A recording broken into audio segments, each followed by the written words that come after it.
পদ্মার ইলিশ ভাজি, খাবারের মূল্য এবং লঞ্চ ভ্রমণ এবং কিভাবে ঘুরবেন সম্পূর্ণ ভিডিও থাকছে এক ভ্লগের মধ্যে।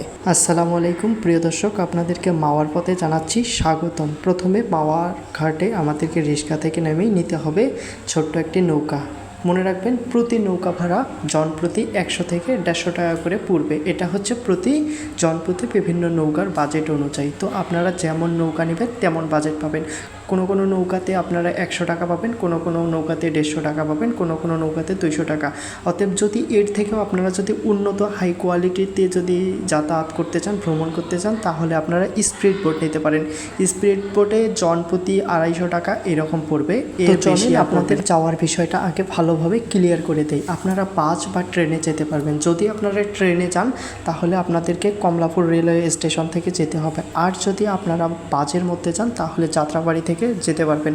তো ট্রেনে কীভাবে যাবেন? ট্রেনে যাওয়ার জন্য আপনাদেরকে সরাসরি মাওয়ার টিকিট কাটতে হবে। মাওয়ার টিকিট আপনাদেরকে পড়বে 55 থেকে 60 টাকা, এইরকম মাওয়ার টিকিট পড়বে। আর যদি বাসে যেতে চান যাত্রাবাড়ি থেকে সরাসরি আপনাদেরকে যেতে হবে শ্রীনগর মাওয়াঘাট। একেবারে শ্রীনগর মাওয়াঘাটে আপনাদেরকে নামিয়ে দিবে। ওখান থেকে আবার রিক্সা করে একেবারে ঘাটের মধ্যে যেতে হবে। মনে রাখবেন যে বাস ভরা এখান থেকে আপনাদের 200 টাকা থেকে 250 টাকা এর মধ্যে নেবে। আর ট্রেনের ভাড়া তো বললাম। বাস বা ট্রেনে যান না কেন আপনাদেরকে নামতে হবে মাওয়াঘাটে। তো মাওয়াঘাট থেকে আপনাদেরকে 2টা রিসোর্ট আছে, মাওয়া পুরাতন ঘাট আর একটা হচ্ছে মাওয়া নতুন ঘাট। তো আপনারা ইলিশ ভাজি খাওয়ার জন্য এবং সুন্দরভাবে ঘোরার জন্য নৌকা ভ্রমণ করার জন্য আপনাদেরকে যেতে হবে নতুন ঘাটেই। তো নতুন ঘাটে যাওয়ার জন্য আপনাদেরকে ওখান থেকে রিক্সা ভাড়া করে নতুন ঘাটে যেতে হবে। নতুন ঘাটে যাওয়ার জন্য ভাড়া পড়বে আপনাদের 10 টাকা করে, জনপ্রতি 10 টাকা করে গাড়ি নিয়ে যাবেন। মনে রাখবেন সিঙ্গেল গেলে একটু খরচ বেশি হবে, 2 থেকে 3 জন যদি যান তো একটু খরচটা কম হবে। মনে রাখবেন যে 2-3 জন যাওয়ার চেষ্টা করবেন, এটা তাহলে আপনাদের খরচটা অনেকটা বেঁচে যাবে। তো 2 থেকে 3 জন গেলে অনেকটা সুবিধা পাওয়া যায়। চলেন এখন খাওয়া দাওয়ার বিষয়টা আপনাদের সামনে আমি ক্লিয়ার করি। খাবারের জন্য আপনারা প্রথমে একটা হোটেলে ঢুকলাম বা রেস্টুরেন্টেও ঢুকলাম।